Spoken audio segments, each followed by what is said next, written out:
What's up, hustlers? It's Andrew Morgans, founder of Marknology here, your host for today's episode of Startup Hustle. I've got Jason Magee with me, Senior Director of Sales and Business Development, but also an entrepreneur in his own right from Teikametrics. Jason, say hello. Hey guys, hey Andrew, thank you so much for having me. Really good to see you. Yeah, it was great catching up before the show, and I'm excited to kind of get into some of what Teikametrics can do, but just learn a little bit more about yourself as well. I know our businesses go back a ways, and even before we were working together, I knew of Teikametrics when I first started getting into the e-commerce space. So it's been cool to see the company evolve and get to where it's at today. Before we get it started and into the background, I want to give a shout out to our sponsor, Fullscale.io, helping you build software teams quickly and affordably. Anyone that's a fan of the show knows all about Fullscale, but they really are the best, and hope we get to talk a little bit more about them. Jason, before we get into kind of Teikametrics and your role there, I like to start the show just letting people get to know the other side of the microphone. So can you just give us a little background? You can go back as far as you like, but how'd you get into e-commerce? How'd you get into this the role with Teikametrics, and catch us up. Yeah, man. Well, again, thanks for having me. I guess I'll start. Like I'm a country boy from Virginia. I grew up in a small town called Harrisonburg, Virginia, like 10 miles away from West Virginia. But just growing up there, just had a pretty normal life. But I knew early on that I really wanted to get into business, and I made the decision to go to a school called James Madison University near me, and I knew I really wanted to do international business. So okay. That's obviously how I started studying, and then from there I wanted to learn how to sell. So I once I graduated, I moved to Northern Virginia, right outside of DC, called Arlington. And I was a sales rep, then a sales manager at a software company called Vocus. Learned to sell initially online press releases and then an entire marketing suite. And then I sort of had that down. I was like, look, I know how to sell software. I've managed teams. I'd love to do partnerships. So I came across this company called World First, and it was a global payments company that helped make bank-to-bank transfers globally. And that was my first foray into, hey, international business. That's so great. I actually cold called them, and I said, look, I see some of these, I see the company, I see the background. I don't like any of the roles. I'd love to come in and meet you guys. So they let me come in. I met with them, probably let's call it October. And then we just agreed is, look, here's what I'm looking for. I love the company. I'd love to be a part of it. And then 2 months later, they called me and said, hey, we actually have a role running partnerships, first partnership person in North America. Do you want to do it? From there, World First is interesting. It was acquired by Ant Financial. But what was interesting about it is they created a local banking infrastructure for Amazon sellers who are based in one country, selling in another country. They provided local bank accounts for you to collect your revenue overseas. And then it was such a small part of the business, man. And they said, Jason, carte blanche. What do you want to focus on? Corporate transfers, private. I said, this e-commerce thing is really, really cool. So, Andrew, from there, my job was to build partnerships and network, to drive leads to our company, to help our sellers grow. And I just saw this opening probably like 7-8 years ago.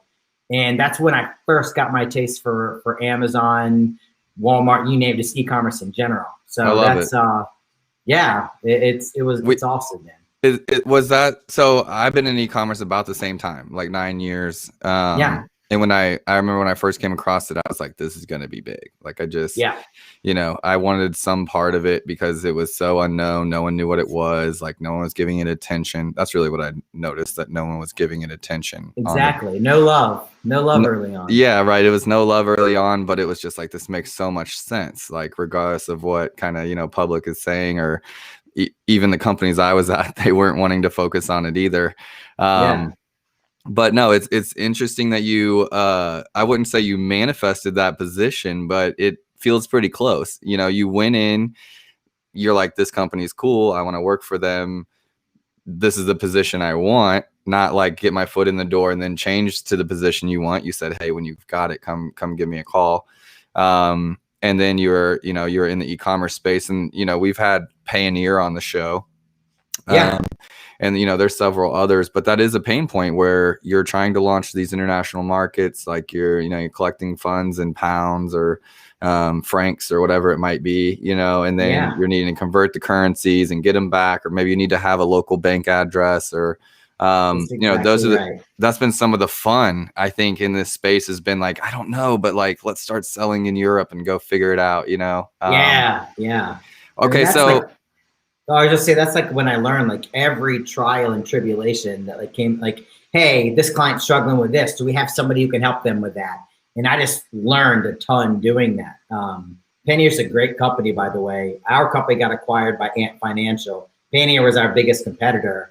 Some of my best friends work there now, actually. Okay. So. Yeah. So sorry if I was like bringing up old beef. Dude, absolutely. Dude, great company, man. And I honestly want, as long as you're good people and you run a good shop, like it's a huge pie. And I want more people in it, 100%. That's how I feel in this space. Like, it's so new that I honestly see competitors more as colleagues. Maybe I shouldn't. So, man, there's literally so much to go around. Let's just share ideas so we can push the space forward. Yeah.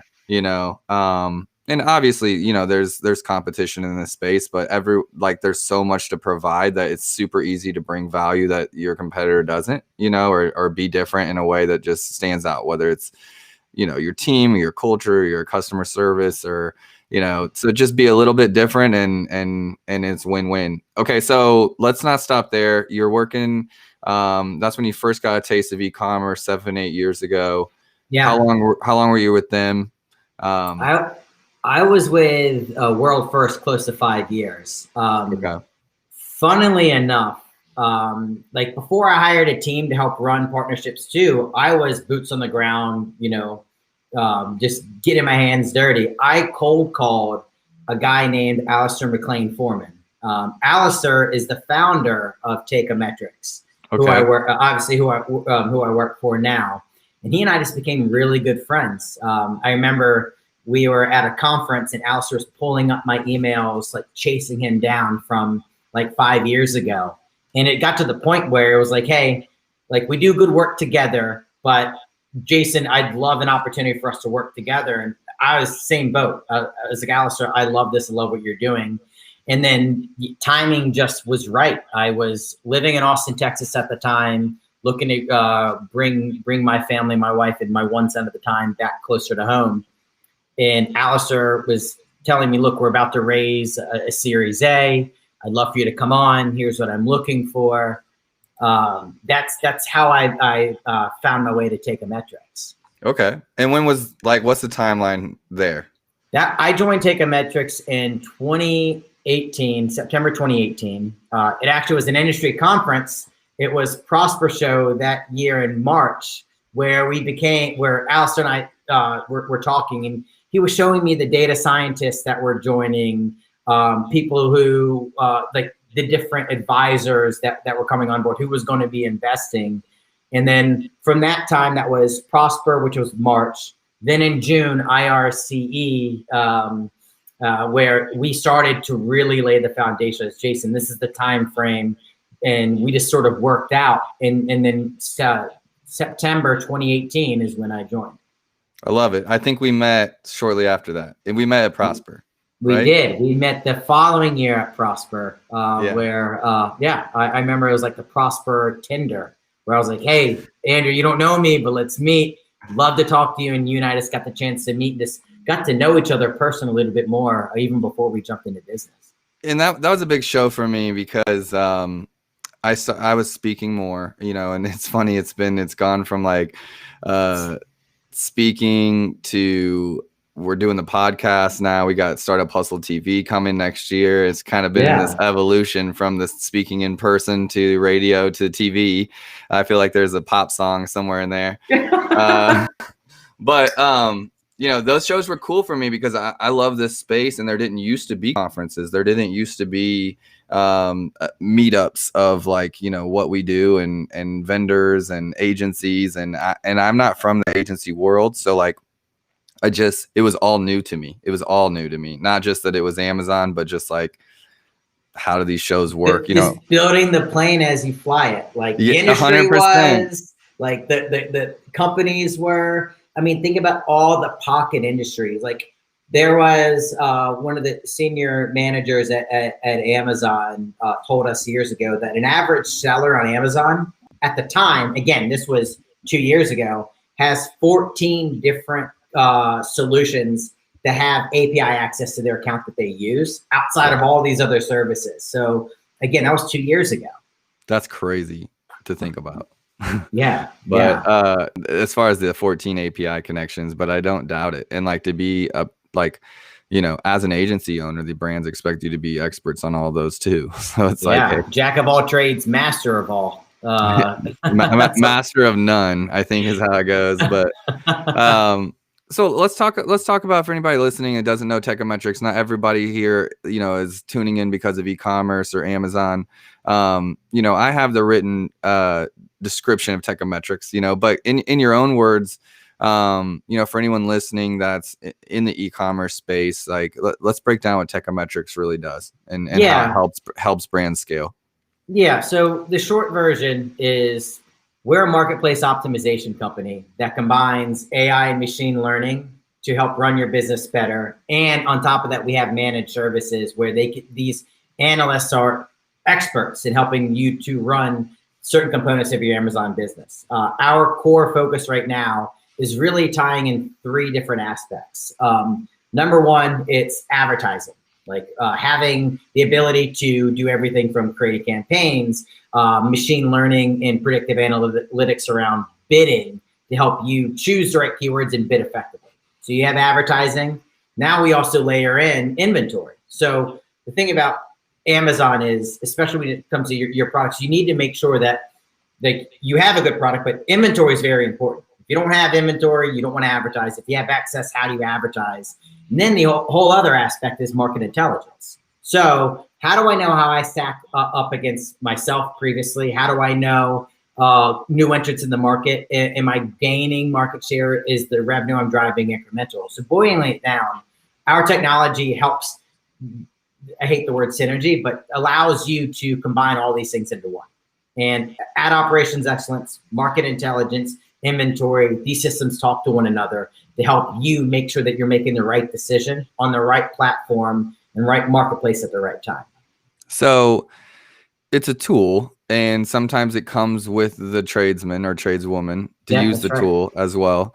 I know the differences, but for everybody listening, you know, what's the difference between, you know, human services like Marknology and Amazon agency and a Teikametrics type service? And is it either or can it be both?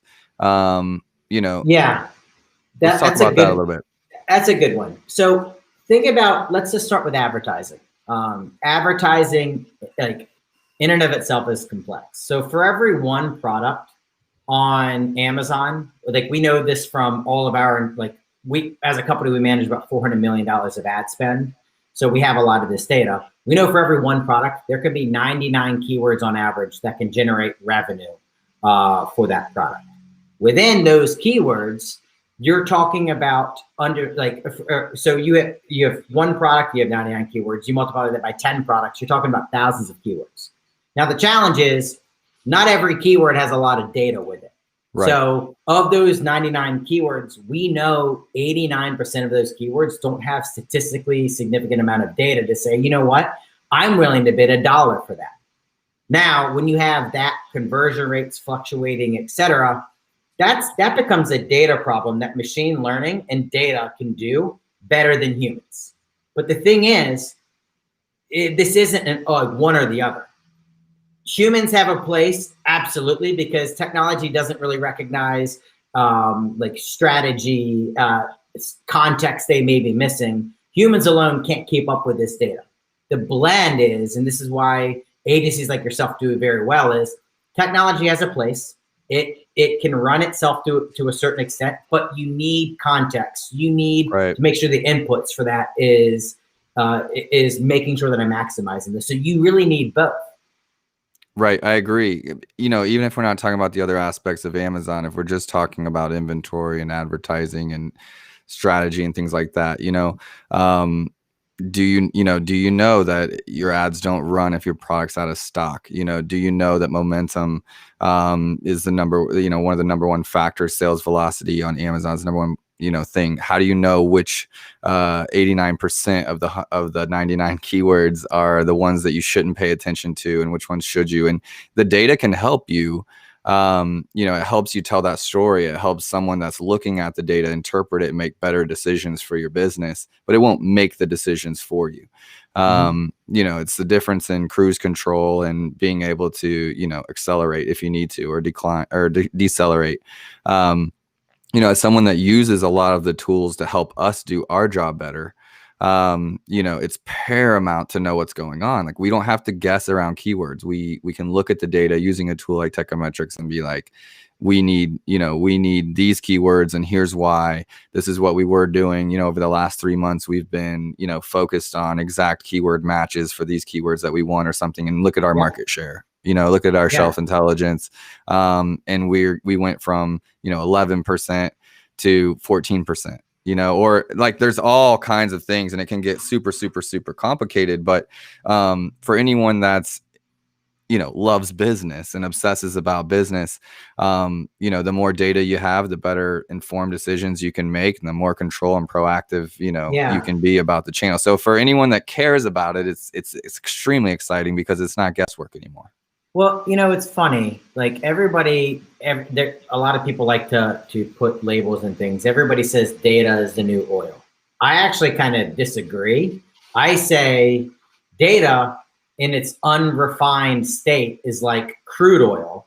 How do you refine it and actually turn it into action, right? So if you can go from that point, from having good data and having the context and knowing, okay, I have this, what decision should I make because of this?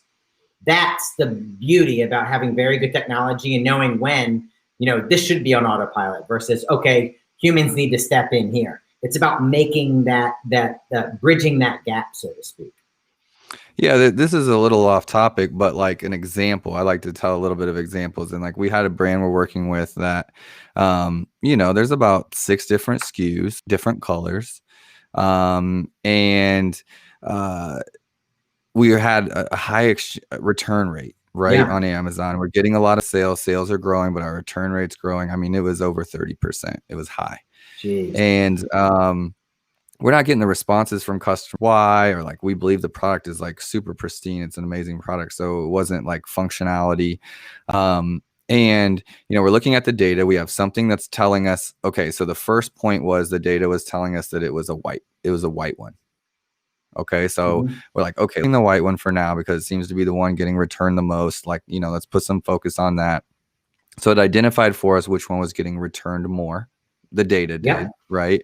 Because Amazon's broad with all this kind of stuff, and you can get into it, but if it's not right in front of your face, it can be pretty hard to find. So, we found it was the white one. So it was like, our data brought that to our attention. And then it became, well, what's going on? The customers aren't telling us why they're returning it. And so there's now insert human aspect. And, the conclusion was believing that our A+ copy and our keywords that we were going after were bringing in lots of sales. But the pages were designed more to sell than they were to educate.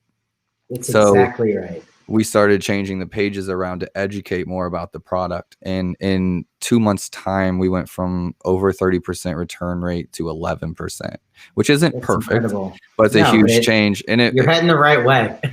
Right. And now we've set up our systems and we're tracking it some more, so it's a mixture of like, you have data, then you need like, that human brain, or like outside the box, because it's not going to tell you that this is salesy versus educational, and then you put the data back in place to start collecting more data to say like, okay, so now that we've made these changes, what's going to happen next?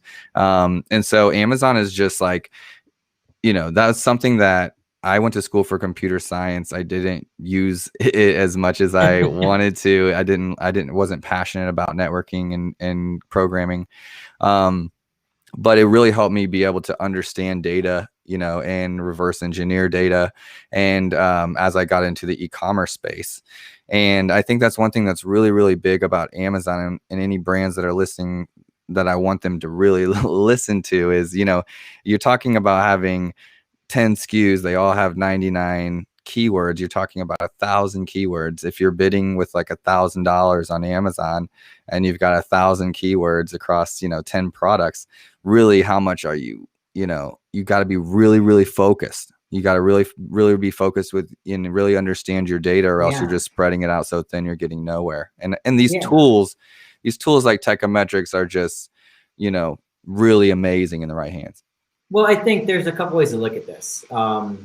Like Amazon Business is a series of systems, checklist systems, and there are things that you need to do, but there are also other like automation and tools that you need to check in on, right? So I like the system was like process of elimination, getting returns, isolate where it is, go find out why and solve that problem.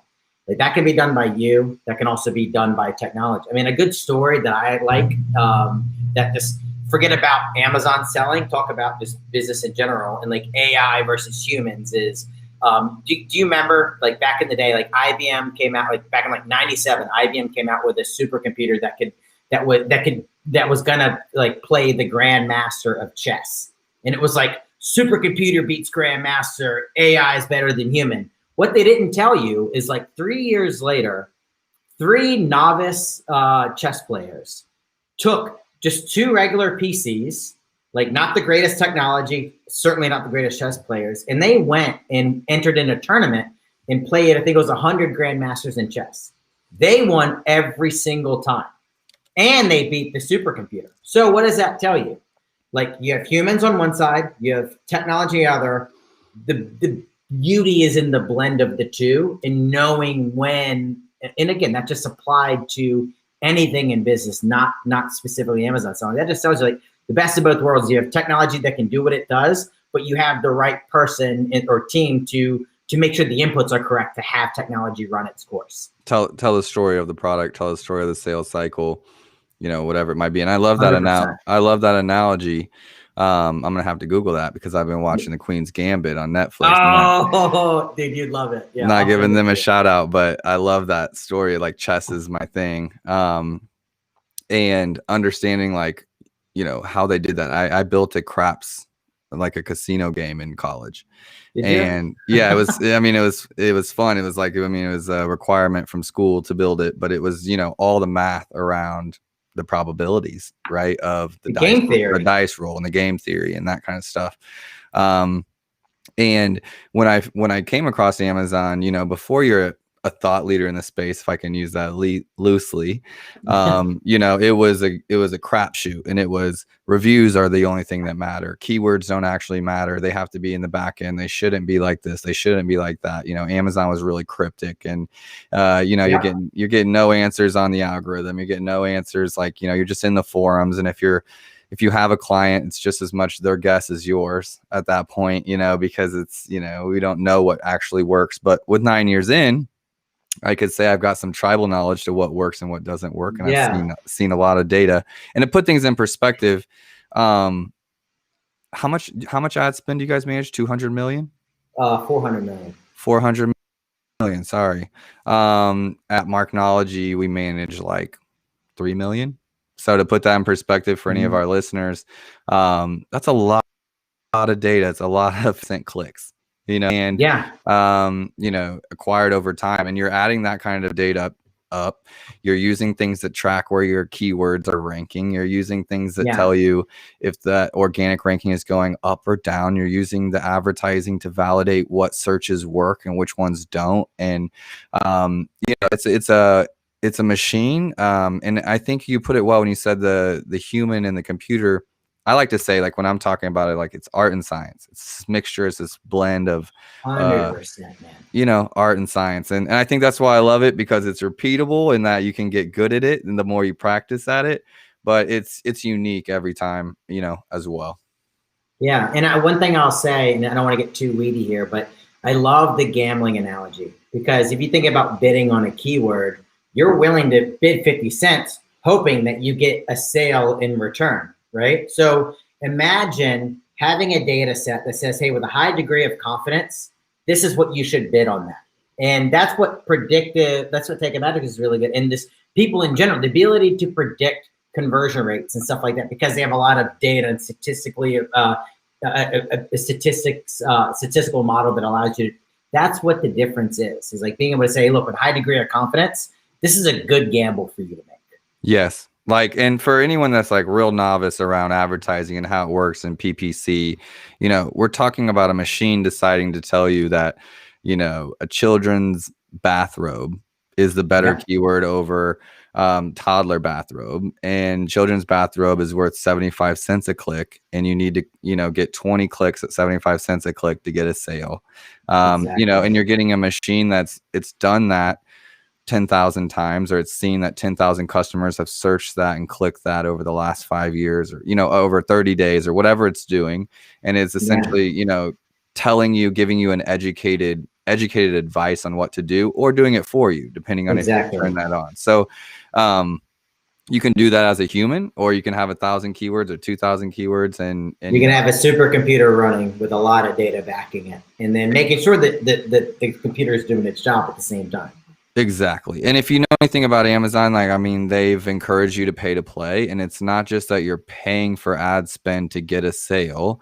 You're also paying to invest in your organic keywords. Well, I mean, like it is like, that's why we call our technology flywheel. And I'm trying not to make this a sales pitch, but I think the point is, like, Amazon, the way advertising is it's a flywheel. Yeah. Nobody wants it. Nobody wants ad revenue.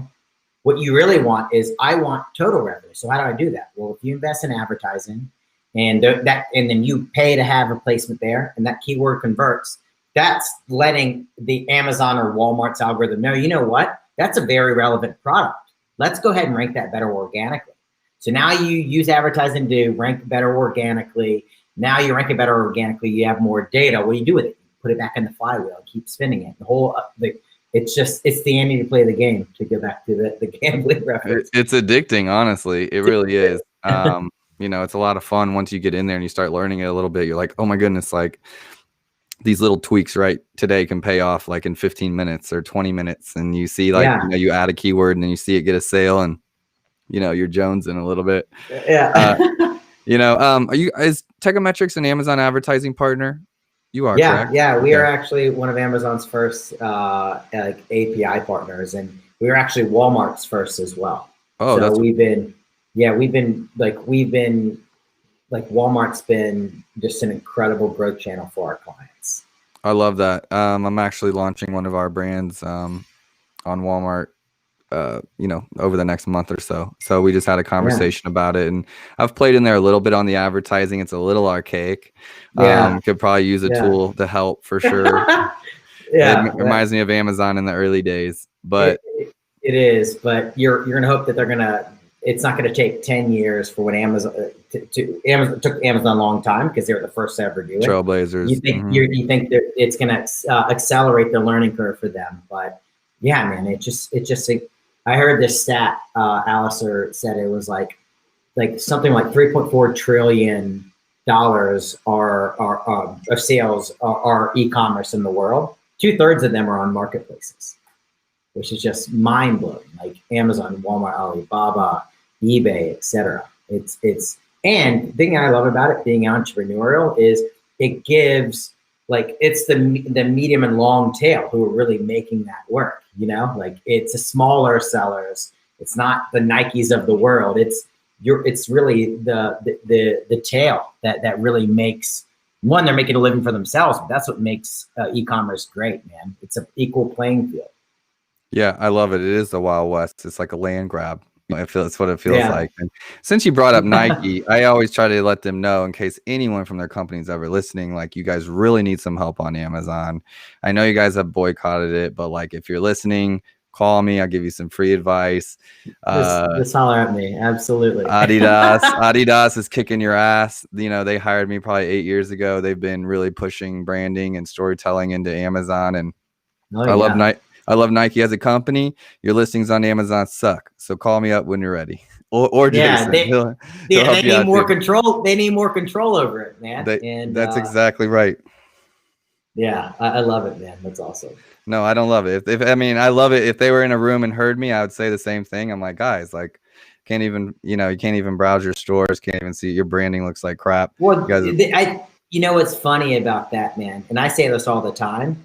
People are like, "Oh, great, you work with all these big companies." I'm like, "Well, the reason why we work with big companies, like, first off, we work with thousands of more smaller companies than we do bigger companies. But the reason why the big companies come and knock on our door is because these smaller ankle biter brands have been kicking their ass online because they're willing to do things that other brands won't, and they don't take things for granted like bigger brands can. Not saying that's Nike's stance. I'm just saying that that's what's fun, like the entrepreneurial nature of like you're willing to iterate, test, figure exactly what you've done, trying to build your business at Marknology and everything else. and I couldn't agree more. It's been the small brands that have been the first with me. I honestly thought I was maybe too much of an early adopter, and like, trying to get brands to spend money to be on Amazon and optimize and pay someone like me to optimize them, and improve them and run their accounts.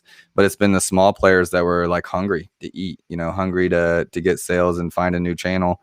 And, as we go, more and more the bigger brands are coming on board and investing into Amazon and the marketplaces, whether it's Walmart, whether it's Amazon. But it has been the small brands. Like, I mean, there's been times I come across brands that weren't even on Amazon yet, and I'm convincing them, hey, your competitors aren't here, but we should be, Yeah. and or like a small brand that was chocolate chip cookies. We were outranking like Nabisco and Chips Ahoy and all these big players for like chocolate chip cookies. I felt big that day. I'll tell you Dude, that. you should. It's awesome. And like Folgers as an example, like Folgers, y'all need help too. So come let us know. But like Folgers gonna sell because it's Folgers. But you see these companies and these upstarts and these DTC like coffee brands are just kicking their ass because they actually take it seriously and they're like, hey, I want you to have an experience, and like I want to highlight things that you would never expect a coffee to do for you. Yeah. So that's what I love about it. They're doing the storytelling, It's it. Yeah. And that's big for you. And like, that's what I tell people. There's anything closest to a silver bullet on Amazon or a marketplace is like, get your listings right. Like have it be a story. You can create a brand presence and get an emotional connection through a story. You just need to know how you're doing it. That's why they hire Marknology. Right, or Teikametrics. Like speaking of hiring good help, I think is a good segue as any. Thanks again to our sponsor, Fullscale.io. Build software teams quickly and affordably. In the same way that if you don't know what you're doing on these marketplaces, you're leaving money on the table. If you're leaving positions unfilled, if you're unable to get the help you need for your software development needs, Fullscale.io can help you get the job done. Let's shift gears a little bit, Jason. We talk about Teikametrics a bit. Let's talk about your other interests as well. Where Teikametrics is going, where you're going. We talked about real estate just a little bit. I like to highlight a little bit more about the person and, just the business as well. Real estate investing. Have you got into Airbnbs yet? Or, we just mentioned that briefly. When did you start getting into real estate? Yeah, I bought my first property probably back in like 2016. It was a duplex. Dude, it's so funny because like I've heard your story and like how you've like how you started off with really not much, man. And I know like we've been privileged in our own right, but like I remember like I knew that was one of the things I wanted to do was get into real estate investing. And I remember when I graduated college, I literally had $200 to my name, and I just it's so funny like sleeping on couches, and just thinking like, hey man, these are things I want to do. Here are the steps that I want to get there. And like, I think one of the things I've been impressed with you is like, whatever you want, if there's something you want to do, like just go and learn it, right? Like just meet people, add value to them. And like, that's sort of what happened with me in real estate too, which was, I knew it was something I wanted to do. And obviously I had to build up knowledge base and some capital, but yeah, I have, bought my first duplex in 2016. Sold a couple. I'm up to 7 now. About to close on 2 more, Okay. another duplex any day. But dude, I love it. I haven't done the Airbnb yet, but I know you do quite a bit of that, right? Yeah, so the Airbnb model was the one I kind of fell into just by traveling and needing to keep my business afloat. Like, Yeah. I wanted to be able to travel, but I was living in a loft downtown and was like, how can I afford this? Like, if I'm traveling too much, I'm gonna be like, why am I paying for this loft? And it was in the early days of Airbnb, and I'm always reading these different financial blogs or things, and it was like a good backup plan.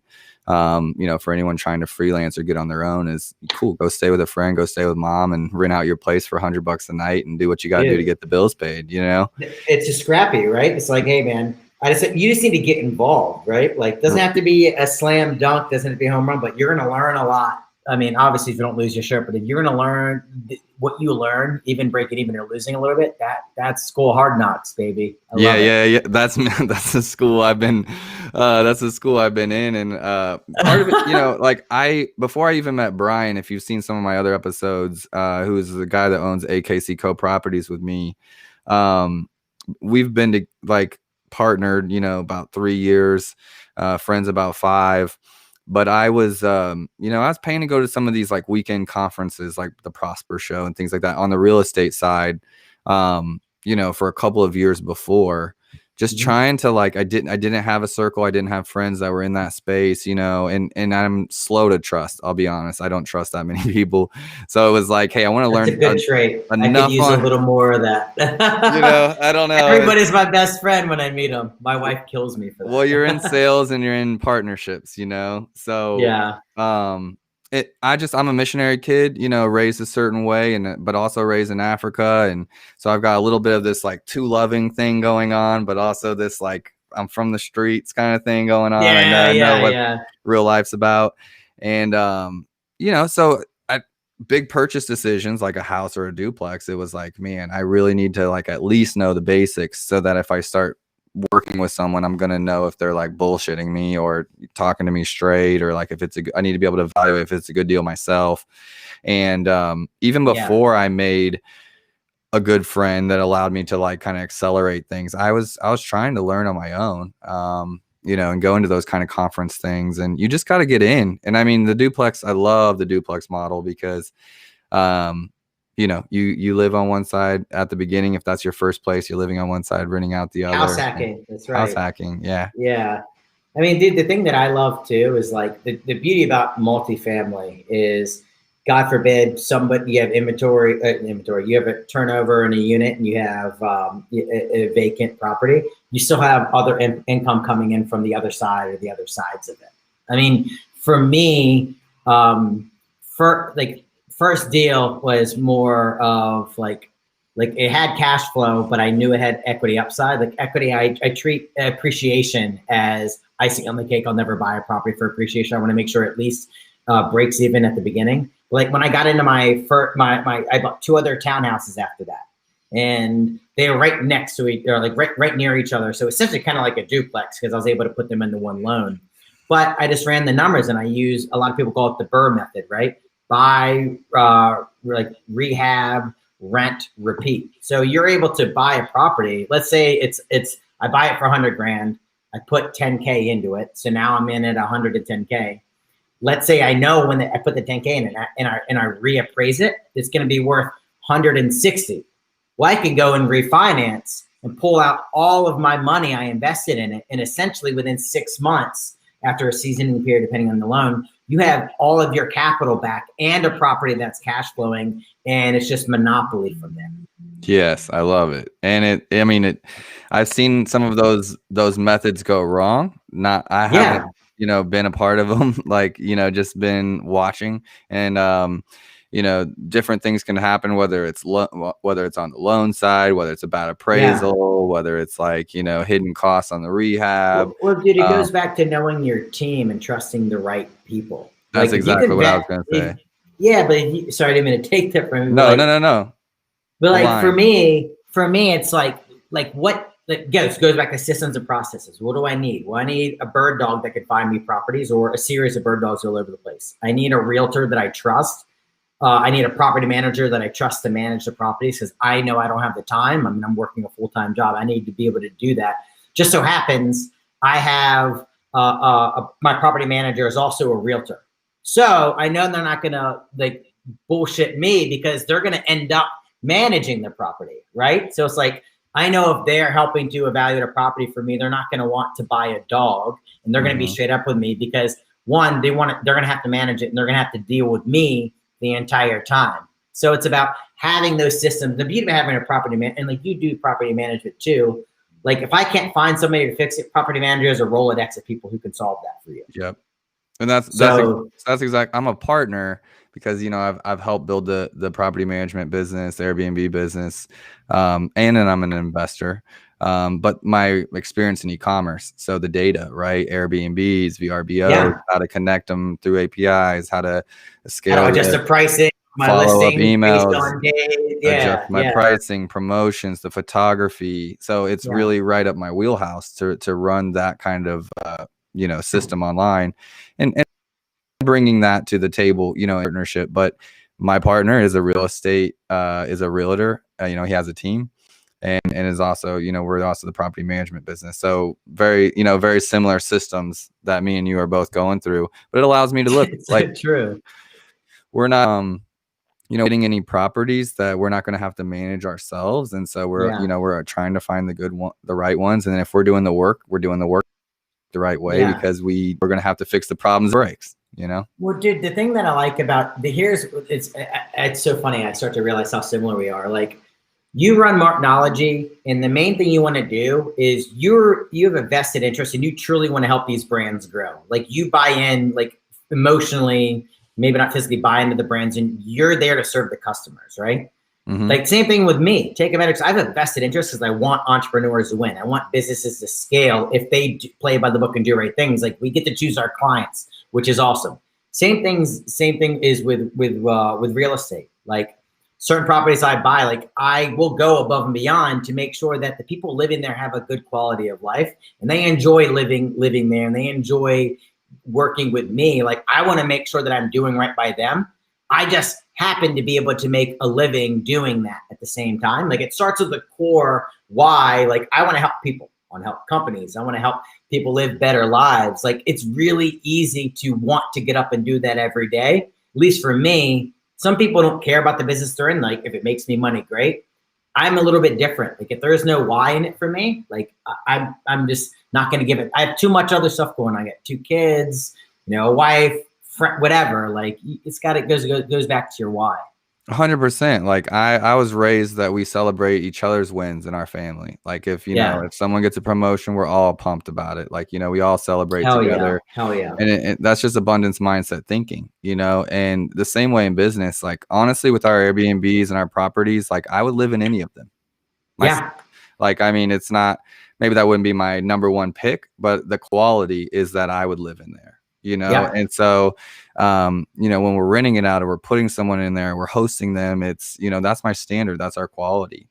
And that's your system. That's your like, hey, like this is binary. Does it fit this criteria? Yes or no? Like, and it's that's so like for me, it's like, I would live in there. I would stay in there. I would sleep in these beds. I would, you know, stay in this neighborhood. You know, on the Marknology side, when we see these brands like taking off, or getting big partnerships or getting big influencers, like one of ours just got a partnership with Kevin Hart, we're pumped about, you know, like it's, dude, so funny. You know, they're gonna grow, and that's not always like, you know, it doesn't mean like our retainers going up or anything like that, you know what I mean? It's just like, hey, that's a big win for them. We're gonna grow together. It's exciting. You know, it's as exciting to see them like not be in e-commerce, then make the move into e-commerce when they had doubts, and then those doubts start to fall away and they start getting excited because they're seeing some traction. And notice the one thing I wanted to pick out that what you said is you've never once mentioned I'm excited about the money I make. Yes, naturally we need to put food on the table, but like I think being an entrepreneur, and like I made a ton of mistakes on the real estate side, but like I celebrate the little wins, right? Like, oh, you did this. You like you mentioned like your brand's getting exposure to Kevin Hart. Like that's your win. Like you're gonna have a lot of setbacks. You're gonna screw up a lot, but it's like, all right, man, I share in that win with you. I love it. That's dope. Let's keep doing that. Like I love the little wins. Like that's what keeps me going, man. It's super important. I bring up my partner a lot, but like we're roommates, we're building a business together. Like, you know, we're best friends. We talk about business 24/7. We're talking about ideology and mindset. And he was a former military intelligence captain in the Army, got out a couple years ago, started, worked in HR for 1 year and then made the leap into real estate. And we've been partners since then. I love it. And he is, you know, he was in military intelligence giving these briefs, you know, to higher ups, different, you know, higher ranked officers. And he had to give risk assessments, right? Like this might happen, here's a problem, this might happen, you know, this is the mission. If this happens, this, you know, this is going down. And so I'm always reminding him, like, you know, him coming from a military background, me coming from my background, and just how you evolve. Like, man, in entrepreneurship, there's so many ups and downs. There's so many. It can happen in a day that you close on a business or close on a duplex and then like lose a couple of clients, or like then a basement floods and then like another deal falls through, or you got a client chewing your ass out, texts and calls and emails, and you know, it can be, and then your mom gets sick, and you know, it can be a crazy day that most people don't experience that in 6 months, you know, like, and so we're talking to bring it back home. Like, I'm always reminding him, because there's these things we can focus on throughout the day, and we get to choose what we focus on, right? And it's like, look, we have to celebrate the wins, no matter how big, how small. Your win is my win, you know, because you have to make a big deal out of the wins, so that, you know, the losses, because the losses are always top of mind, right? The, like, you know, when you fail and it's like, oh man, I messed that up, or I could have made a better decision, or like, you know, I could have like at least like mitigated that loss sooner, or things like that. You learn from it too. But dude, like one thing that I don't know if you've ever, I'm not going to say the full name because it's vulgar, but like a subtle art of not giving an F. Yeah. Right. So the thing I like about that is like, you can't try and pursue this like this endless happiness and get rid of all the negatives in your life. It's like you get to choose which negatives is worth dealing with to get you to where you want to go. Like if somebody calls me and like, hey, Jason, this AC is out, we need to do X, Y, and Z, like calculated risk, tried my best to plan for it. That's fine. I don't mind dealing with that because I see the win, the light at the end of the tunnel. Like it's going to that's the way I think about it anyways. Yeah, battle of attrition. And if you have a vision of the long game, it is way easier to take the little losses. But I just think enough of us don't celebrate. We don't take intentional time to celebrate the small wins. And when we start celebrating everybody else's wins, we get a lot more wins because we got ours and we got theirs, you know, and it's just, you know, a more positive mindset. And the mindset of an entrepreneur is everything. You know, I truly believe like anyone can do anything with the right mindset and the right determination. And that's, you know, it's a battle of attrition a lot of times. It is a battle. I mean, dude, like it's not all fluffy. Everybody's driving a Lambo, sitting at it. Like taking it back even to what I do, like part of some of the other things I do, like I run the sales team at Teikametrics, and like part of like my like MO is like, guys, you get pumped up for somebody else who closes the deal or a client grows just as much as if it were your own. And the other thing too is like, hey, like even if like get pumped with the process, like, oh, let's say there's 10 steps of a sales process, right? If you come in and you move your people in step 1 to 2, 2 to 3, 3 to 4, get pumped about every time you do that and you're helping them. Like you need to fall in love with that process and journey and get pumped up. Like, dude, I forget how many sales I made today. Like, how many people's lives did you impact? Did you add value today? Like we're all about like, hey, did you come to them not asking, hey, did you sign the paperwork? It's like, hey, did you send that article out that talks about, you know, FBA, the FBA market and whatever, like the acquirer is raising money. Like, hey, you know, your client's end game is to get sold. Like, are you adding value to them unrelated to that? Like, I love that, man. No, I 100% agree. And, you know, that's the thing about Marknology, I think that I love is that I truly believe that, you know, the brands, most of the brands that we talk to need us. And so it's like you have the antidote and they need you, and you're like, let me give it to you. So when I'm selling or we're working with a brand and they're allowing us to help them, I get excited because I know that if they do what we tell them, ultimately, we're going to win. And it's like, and I have the secrets that you need, and I'm going to share them with you, and like, let's build this together. And it's like, it's real exciting. So I can talk about this mindset stuff all day because this is my passion. I ultimately feel like when your mind is in the right spot, your heart's in the right spot, you're aligned on what your goals are and what your why is, your heart and your passion can take you anywhere. And you got the tools you need. You do. I mean, I think going back, I love the analogies and I love the mindset stuff. Like, I don't would ever put us on a pedestal with doctors. I'm going to go with a health coach. Like these businesses, they come to us because we want to make sure that, they physically have the attributes they need, but we want to make sure that they have a good diet, right? And it's an iterative that's the way I see it. It's like, all right, you're coming to me. I'm not going to be an order taker. You want me to proactively recommend things for you.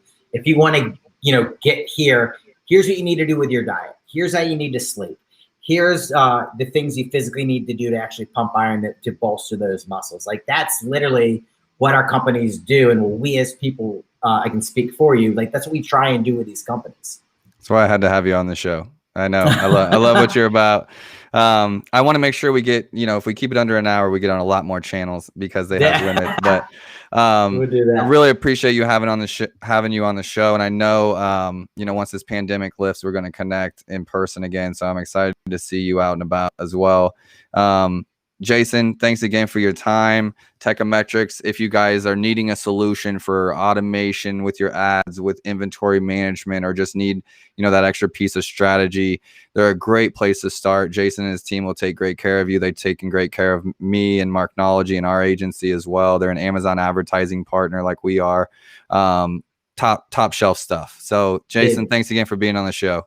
Thank you, man. Really appreciate it. Talk to you soon. You're welcome. And once again, thank you to our sponsor for today's show, Fullscale.io, helping you build software teams quickly and affordably. Talk to you next week. Startup Hustle.